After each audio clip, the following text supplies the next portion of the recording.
Tonight, the Memo is training its focus on the ongoing talk of extending the presidential term from the current 5 years to 7 years.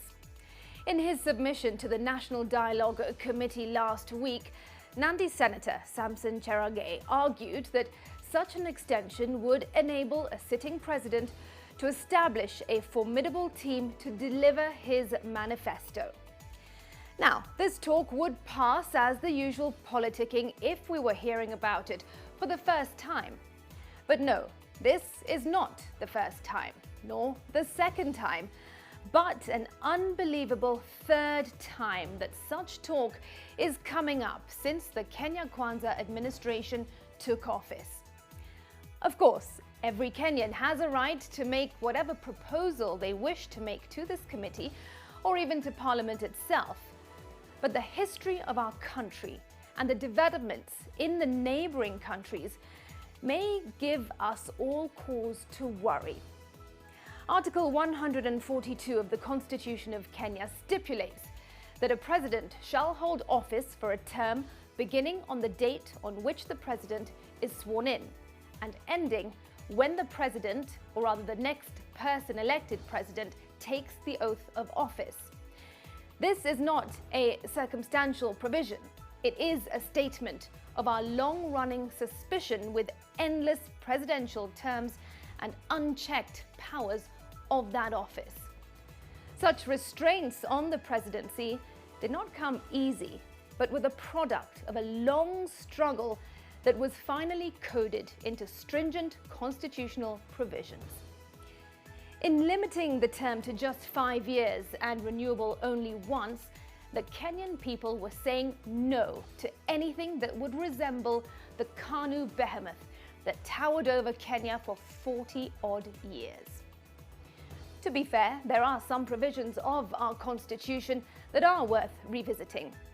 But this one, on presidential term limits, appears to be the most far-fetched of them all. What problem are we really seeking to resolve? What is that a president can fail to do in 10 years that an additional 4 would allow them to do? President Mwai Kibaki, who took over from Daniel Arap Moi, inherited one of the most run-down economies on the continent, but within the first 5 years had presided over one of the most remarkable economy recoveries in recent times. He implemented free primary schooling, introduced basic and affordable healthcare access to the citizens, and rehabilitated roads and other infrastructure projects. Even the crippling post-election violence could not reverse the gains.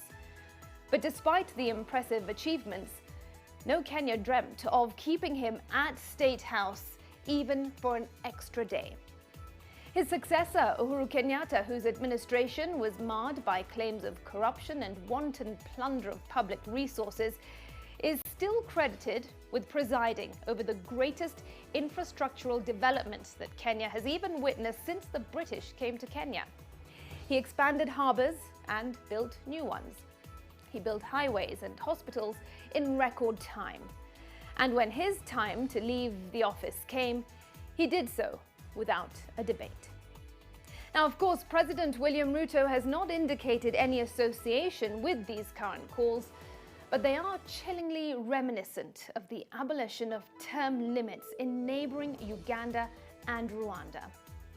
Given the dire straits in which the country finds itself, one would have imagined that a high-ranking member of the governing coalition would have his finger on the pulse of the nation. One would have imagined that the Nandi senator would know how polarizing such a suggestion would be. One would have thought he would know the bad memories it would give us. And yes, one would have thought the focus would be more on the runaway cost of living, the coming El Niño rains, or the deteriorating security situation in parts of the country. For most Kenyans, the fear is real. If we reviewed the presidential term to 7 years, what guarantee do Kenyans have that those fronting for this won't push it to a 10-year term and seek to make a sitting president president for life. For the avoidance of doubt, the previous presidents were able to do what they could within their constitutional term limits. That should surely be the case even now. What a president can't do in 10 years, they probably can't do at all. And that is the memo tonight.